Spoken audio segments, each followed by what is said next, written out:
Olá, pessoal, tudo bem?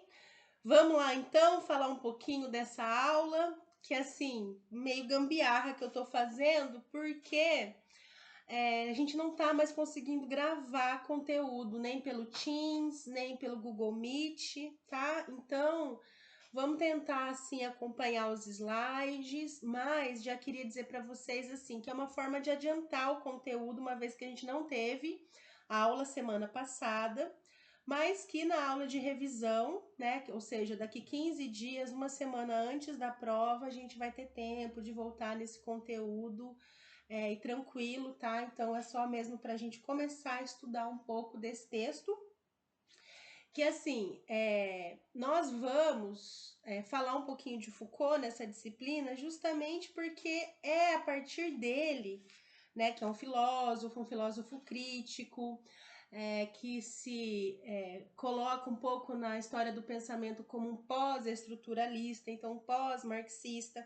Ele vai pensar as questões da sociedade muito mais a partir de relações, de discurso e principalmente a questão do poder, como isso que fica disperso por toda a parte, sempre beneficiando, né, uma parte do discurso em detrimento de outras. Então, esse texto, As Relações de Poder em Michel Foucault, ele está colocado aqui principalmente porque agora que a gente começa a pensar um conceito de subjetivação, para além desse conceito só de subjetividade, de uma subjetividade estanque, paralisada, como se fosse isso que a psicologia tem que ir lá e descobrir, e uma vez descoberto é assim, tá pronto e tá acabado, a gente começa a pensar a subjetivação, ou seja, as relações que existem dentro e fora dos indivíduos, ou seja, no mundo interno e nas relações sociais, como forma da gente se tornar sujeito e também, né, dentro de uma relação aí de mão dupla, assujeitados do nosso tempo histórico. Então, você já deve, né, ter ouvido falar de Foucault em algum momento.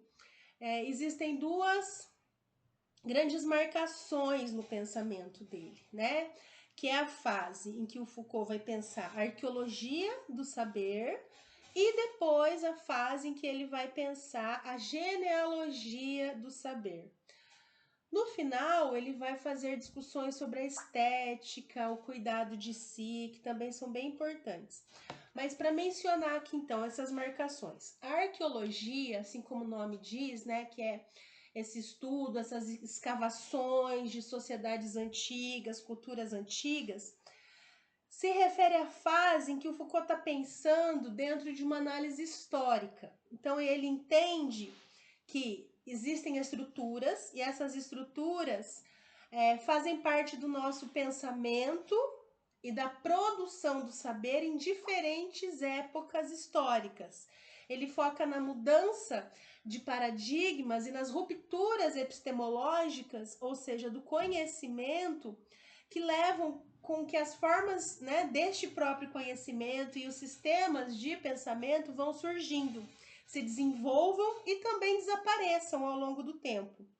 Ele vai dizer que essas práticas são influenciadas por poder e por discurso. Então, aqui na fase da arqueologia, ele está preocupado com as condições e práticas sociais que moldam o pensamento em cada tempo histórico, né? Com o nascimento, por exemplo, da ciência moderna, com a visão sobre o corpo, sobre tudo isso que faz com que surjam áreas do conhecimento em determinados momentos, assim como outros vão caindo em desuso. Por exemplo, né, um livro que vai versar sobre isso é um livro chamado A Palavra e as Coisas, em que ele vai contar um pouco da história do nascimento de alguns saberes e áreas da ciência. Para a gente aqui da psicologia, né, não há dúvidas assim que talvez o que mais vai interessar são as produções da fase da genealogia, que também são os mais famosos, né, que é quando ele vai justamente pensar que existem múltiplas linhas de poder e que as lutas que moldam as práticas sociais e as formações discursivas estão inscritas em relações de poder. e que essas relações moldam as subjetividades. Por exemplo, né, são os livros como a história da loucura, a história da sexualidade, a próprio Vigiar e Punir, em que ele fala das instituições disciplinares, e modernamente, como Foucault é usado nos estudos sobre o racismo, o feminismo, as questões de gênero. Então ele vai apontando marcadores justamente aqui, ó, para pensar que o poder não significa só posse ou a condição estrutural, institucional. É isso também, mas o poder é justamente essa capacidade de mobilizar forças econômicas, sociais ou políticas para obter certo resultado. Claro que existe, né, o grande poder, o poder instituído, né? Por exemplo, se a gente estiver falando do aparelho institucional, que tem as leis, tem o poder da coerção. Então, por exemplo, dentro de um manicômio, de um hospital, de um asilo, de uma prisão, a relação de poder ela fica muito determinada pela coerção da autoridade. Mas ele vai levar isso para outras dimensões. E talvez seja aí a grande crítica também que muitos teóricos fazem ao Foucault, né? Porque ele vai levar a relação de poder não só para a luta de classes, ele vai pensar também na microfísica do poder, ou seja, como que o poder ele está disperso, como que as relações de poder moldam-nos a todos, mesmo fora do aparelho institucional do Estado, porque isso já forma a nossa subjetividade, sabe? Sim, sabe aquele meme assim que o patrão briga com o empregado briga com a esposa briga com a criança briga com o cachorro briga com o gato briga com o rato briga com a minhoca, sei lá. É isso, né? Então, assim, são formas como nossa subjetividade inscrita nessas relações verticais de poder também se forma e se molda a partir de uma rede de discurso e de relações que são historicamente construídas e que colocam a gente também diante de certas proibições e certas permissões de ser, de viver em cada tempo histórico. Né? É assim, por exemplo, se a gente for pensar na história da sexualidade, né? Na história da loucura.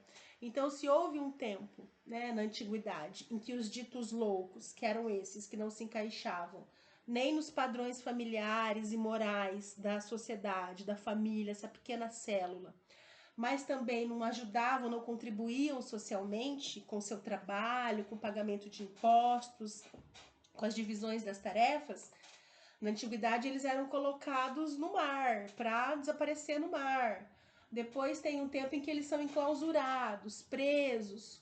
Depois tem um tempo em que eles são asilados, colocados em hospitais, em manicômios. E agora tem um tempo em que a gente está falando da medicalização. Então, todas essas ideias são ideias sobre loucura, sobre como cada tempo histórico trata esse mesmo marcador, que é esse indivíduo que destoa. E quais são as relações de poder em que este, que é proibido de existir socialmente, se depara, né? Enquanto relações de poder nos discursos sociais. Certo? Então, aqui o texto vai começar falando um pouco do conceito de poder, que ao mesmo tempo que o poder ele reprime, ele também produz certo efeito de saber e de verdade. Prova disso é o discurso, né, científico, o discurso médico, as verdades que a gente tem como sendo ditas absolutas porque foram produzidas por um saber técnico, que na nossa sociedade tem muito valor, não é? Qual que é o tratamento do câncer? Né? O tratamento oficial, o tratamento que produz o efeito de saber e de verdade. A gente ousaria fazer outro tratamento que rompesse esse regime de saber-verdade da medicina ocidental, do jeito que ela é apresentada? Eu tenho um amigo, por exemplo, que ele se curou de um câncer fazendo um tratamento com urina, que é um tratamento de um médico americano, que inclusive foi durante um período muito bem recebido pela comunidade acadêmica, ele ficou famoso e depois ele foi descartado, né? Justamente porque, e aí o discurso que eu ouvi dele, começa a se entender que esse tratamento é muito efetivo, mas a indústria farmacêutica não quer coisas tão efetivas assim, né? Faz parte de uma produção também de lucro na nossa sociedade a produção das doenças. Bem ou mal, doença dá lucro, né? A doença nos dociliza, infantiliza, nos coloca à mercê de tudo aquilo que é o discurso médico farmacêutico. Então, por exemplo, né, esse tipo de coisa que a gente pode pensar.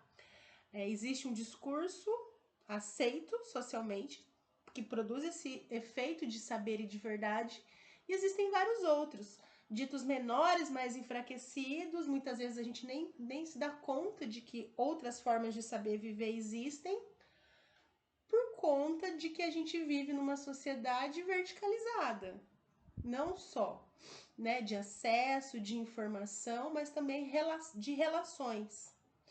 Então, poder significa posse, mas também significa capacidade, autoridade, certo? Por isso que ele vai dizer como é importante identificar, a partir dessa visão do poder, os sujeitos atuando uns sobre os outros. Né? Como eu falei, um dos textos, um dos livros, né, mais famosos, importantes do Foucault, que aliás eu recomendo, se vocês quiserem começar a estudar Foucault, é o Microfísica do Poder, né? Como o próprio nome diz, ele vai dizer do poder disperso nas nossas pequenas relações cotidianas, certo? Assim, nós somos forçados pelo poder a produzir verdades, confessá-las ou encontrá-las, de maneira que a disciplina, aqui para o Foucault, é entendida como essa identificação que nós todos, nas nossas pequenas relações, temos com o grande poder. Então ele vai dizer que a disciplina é o pequeno tribunal que reproduz a relação opressor-oprimido, mandante-mandatário, persuasivo-persuadido, e tantas quantas forem as relações que exprimam comando e comandados. Por exemplo, né, se a gente estivesse agora na sala de aula, eu sou a autoridade, e aí algumas pessoas começam a fazer barulho, eu digo, psh, silêncio pessoal. Eu, do meu lugar de autoridade, exerço esse poder disciplinar sobre um grupo de alunos. Mas pode ser que eu esteja na minha aula continuando a falar, e aí um pequeno grupo se vira para o outro pequeno grupo, ou seja, os alunos em situação de igualdade contra, né, mim, que sou ali a encarnação da autoridade nesse momento, eles mesmos se disciplinam. Então, um grupo vira para o outro grupo e diz, está atrapalhando a aula. Né? Então, é isso que ele está dizendo. A disciplina são esses pequenos tribunais que a gente pode pensar que reproduzem isso que o grande poder disciplinador, né, dos aparelhos institucionais, por assim dizer, permitem ou proíbem. Né? E que isso muitas vezes passa por nós de forma desapercebida.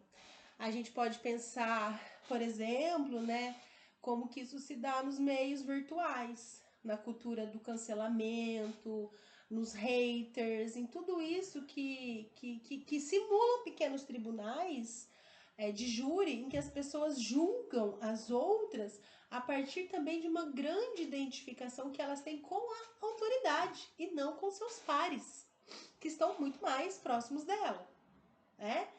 Acho que é uma questão muito interessante que aconteceu nos últimos tempos, a gente falar assim, a categoria pobre de direita, né? Por quê? Porque a direita no Brasil constituída historicamente, ela descende dos europeus, né? Descende das capitanias hereditárias, são os donos de terra, ou seja, as pessoas ricas, elas são ricas e não precisam trabalhar, né? Elas são as detentoras dos meios de produção, as pessoas trabalham para elas. Se eu vivo com o meu salário, logo eu estou muito mais perto, né, da pobreza ou da linha da pobreza do que da grande burguesia, por melhor que seja o meu salário. É só eu fazer a conta, né? Quanto tempo eu consigo manter o meu padrão de vida sem trabalhar? Se a resposta for para sempre, aí eu descubro em que lado da história que eu tô. Se a resposta for 1 mês, 2 meses, logo eu tô do outro lado, né? Enfim, acho que é só um exemplo, certo? Então ele vai dizer, né, o Foucault, que na modernidade o poder disciplinar é esse poder que está no nível individual mesmo, que é exercido para os indivíduos e entre os indivíduos. Assim como o poder coletivo, né, é exercido pelo Estado em relação à sociedade.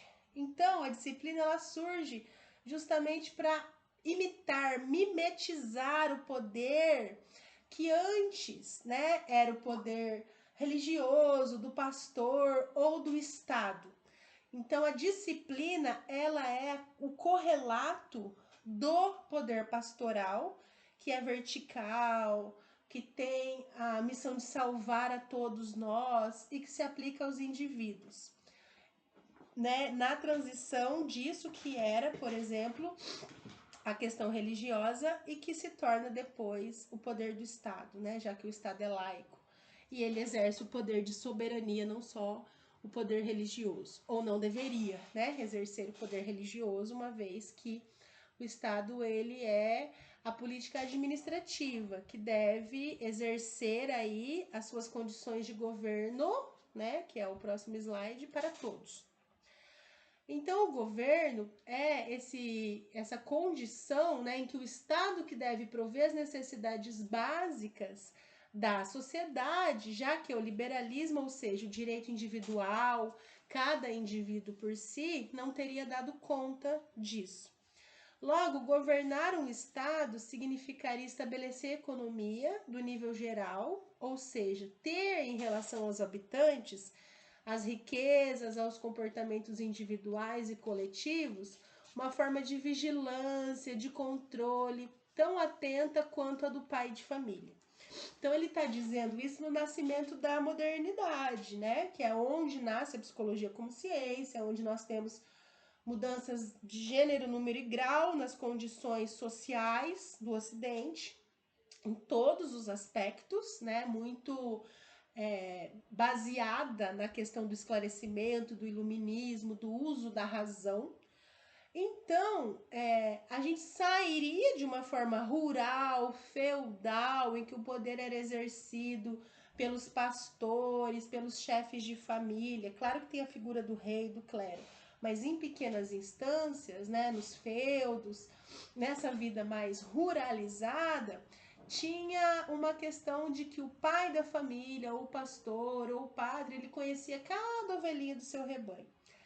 Logo, na transição da Idade Moderna, o governo como este que vai substituir a figura do pai de família também deve governar para todos e conhecer cada um dos indivíduos desta forma. Logo, ele vai chamar a atenção, né, para que existe uma coisa chamada governabilidade, que justamente são as condições que o governante encontra para governar. Então, vamos supor assim, a governabilidade da cidade de Marília, a governabilidade de uma cidade no litoral. Quer dizer, quais as condições que eu tenho, quais são as ferramentas que eu tenho, os artefatos que eu tenho para administrar este lugar. Esse lugar chove muito, esse lugar tem muita criança carente, esse lugar tem muitas pessoas em situação de rua, esse lugar alaga, esse lugar passa tornado, enfim. São as condições que eu tenho, operacionais, materiais, para fazer com que a administração sob o meu governo possa vir a termo. Diferentemente, né, e esse é um conceito do Foucault, da governamentalidade, que daí já é um aparato ideológico, é um conjunto de ideias que está por trás de governar. Ou às vezes na frente, né, mas enfim. Tem a ver com as formas de racionalidade, com os procedimentos técnicos e com as formas de instrumentalização com que cada governante expressa os seus desejos e a sua forma de fazer o seu governo acontecer. Então ele se baseia um pouco lá no Príncipe, né, do Maquiavel, para dizer assim que idealmente, né, o governante ele precisa primeiro saber governar a si próprio. Então, o governo de si significa que eu tenha condições de lidar comigo e com a minha vida. Como eu posso, por exemplo, ser ministra das finanças, ou como eu posso ser tesoureira do grêmio da escola, se eu não dou conta da minha vida financeira? É nesse sentido, né? Como que eu posso ser presidente do Alcoólicos Anônimos, sendo que eu tenho uma questão com o alcoolismo e pratico ele, né?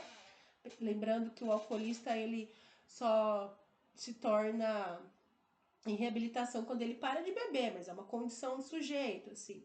Né? Então ele vai dizer isso. Como que eu posso, por exemplo, ser incoerente no ato de governar? Então o governo de si, ele pressupõe uma certa moral. Eu só posso governar uma aldeia se eu consigo governar minha casa. É isso. Logo, o governo, né, da família e da casa é justamente essa questão mais ligada à questão mesmo econômica. Eu preciso governar a minha casa para eu dar conta de governar outrem. E o governo do Estado, né, implica a questão política, que daí já entra numa instância maior. E aí a pergunta, né, que o texto faz é como que a gente pode pensar a economia ao nível geral do Estado, tal qual um pai atento ao cuidado com as riquezas e ao bem comum. Qual é a ideologia, qual é a ideia, né, por trás de uma administração que se propõe a coletiva, mas que para que o governante chegue lá, ele precisa ter a identificação de todos, tal qual o pai de família, o príncipe, né, ou mesmo o pastor, o padre. Essa que é a questão. Então, a governamentalidade é a condição deste governante de apresentar esse conjunto de ideias que embasa a sua forma de governo com a finalidade de nos representar a todos, né? Pensando na democracia representativa. E aí, ainda continuando um pouco com o argumento, né, lá do Maquiavel, do príncipe, ele vai dizer sobre a arte de governar. Então, ascendente, né, quer dizer do menor para o maior ou de baixo para cima. Então, aquele que deseja governar o Estado tem que primeiro governar a si mesmo, o seu patrimônio, a sua família. E a descendente, né, que vem de cima para baixo. Logo, quando o Estado é bem governado, as outras instâncias menores da sociedade são também. A família é bem governada e todos agem como devem. As duas linhas de continuidade fecham o cerco para que a arte de bem governar, ou melhor, uma sociedade em que todos conseguem governar a si próprios e outrem, se torne uma sociedade livre dos preceitos negativos, imbricados nos interesses individuais, colocados à frente dos coletivos, na sobreposição do espaço privado ao espaço público. Então, aqui seria, né, um cenário ideal para a gente pensar as questões do governo.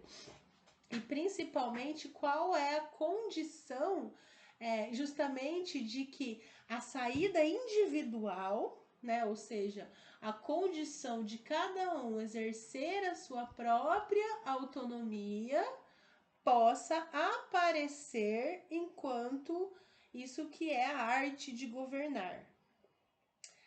Depois, né, depois da fase da genealogia, né, então se a gente for pensar, claro que não é tão assim bonitinho, né, um tempo sucede o outro, assim, a fase arqueológica, a genealógica e a fase ética do Foucault, mas aí tem justamente esse conjunto de textos que vão versando sobre um pensamento que fica conhecido aí como a fase ética, que se refere à subjetivação ou à constituição do sujeito. E dessa forma, Foucault acreditava que entender o conhecimento e as suas relações precisava acontecer a partir da multiplicidade e de várias dimensões. Então, cada sociedade vai ter o seu regime de verdade, sua política geral de verdade, ou seja, os discursos que ela aceita e faz funcionar como verdadeiros, os meios pelo qual cada um deles é sancionado, as técnicas e procedimentos valorizados na aquisição da verdade, o status daqueles que estão encarregados de dizer o que conta como verdadeiro. né? Então, por exemplo, vamos pensar nos Estados Unidos, o direito à propriedade vale mais do que a vida, né? Então, assim, se eu pisar na propriedade de uma pessoa e essa pessoa se sentir ameaçada, ela pode pegar uma arma, porque lá, né, o liberalismo e o individualismo funcionam muito bem, é o direito do homem, do cidadão, então eu tenho o direito de proteger a minha família, mediante armas, inclusive, e eu posso atirar em você, né, porque você invadiu minha propriedade. A gente pode pensar em outras culturas, né? Como, então, assim, sei lá, no afegão, no muçulmano, no hindu, no africano, no ocidental, nos países latinos, na nossa vida aqui no Brasil. Como que cada sociedade vai estruturando os seus valores e como que a subjetivação deste povo vai sendo moldada a partir desse regime de verdades. E, né, já para o finalzinho, ele vai dizer do aparelho institucional, que é uma preocupação, né, da análise Foucaultiana durante toda a sua obra, não há dúvidas. Então, nas análises de Foucault das instituições, ele não vai simplesmente fazer uma crítica, dizer que elas têm que desaparecer, né? Ele não é um iconoclasta, assim, ele não quer quebrar tudo, tacar a pedra em tudo. Mas ele vai refletir como que esse sistema, né, como que o aparelho institucional vai sendo construído historicamente. A ordem disciplinar, como vista, perfaz uma forma de instituir ordem e alçar eficiência e utilidade econômica, que vai desde o molde da subjetivação, dos nossos processos de subjetivação, dos meios de subjetivação, até a produção desta subjetivação a partir do nosso controle de corpos. É muito interessante, né? Nessa hora eu penso sempre naquele clipe do Pink Floyd, Another Brick in the Wall, que é a escola, que é um dos principais aparelhos institucionais do Estado, que controla os nossos corpos, né? Quase que de uma forma em produção em série. Se vocês não viram esse clipe, vejam, né? Porque literalmente as crianças estão passando numa esteira, né? Vocês já devem ter visto, por exemplo, a professora fala, vamos fazer um desenho livre, aí a criança tem um desenho super legal, e aí a professora fala, não, esse desenho tá feio, faz uma casinha, uma árvore. Então, críticas também, né, de como que a escola, como uma instituição de sequestro, que rouba, né, o nosso corpo a maior parte do dia, durante muitos anos, ela vai matando também alguns dados muito genuínos, né, da gente e moldando a gente a partir disso que é a necessidade de cada tempo e que está inserido em relações de poder, não há dúvida. Por isso que a gente fala, né, que existem escolas democráticas, escolas libertadoras, pedagogias revolucionárias, porque elas estão atentas muito mais à produção de uma subjetividade mais genuína do que botar a gente num liquidificador, para que a gente caiba nas formas do que a sociedade precisa. E aí ele vai dizer, né, de como que a individualidade, né, ela vai sendo produzida também a partir do controle dos nossos corpos. E que isso, né, vai se dando em algumas instâncias. Então, o controle dos nossos corpos de forma celular, quer dizer, assim como a célula, né, a unidade básica da vida, os indivíduos também são componentes básicos de um organismo social maior. E como que eles podem ser dispostos, né, a partir disso, espacialmente mesmo, geograficamente. A parte o controle dos corpos orgânicos, né, como cada atividade demanda determinada coisa, então a gente precisa até pensar assim no corpo apto para o trabalho, né? A gente vai fazer um exame admissional, o médico vai querer saber se eu tenho aptidão física para fazer aquele trabalho. E quando o meu corpo não suportar mais, o que vai acontecer? Né?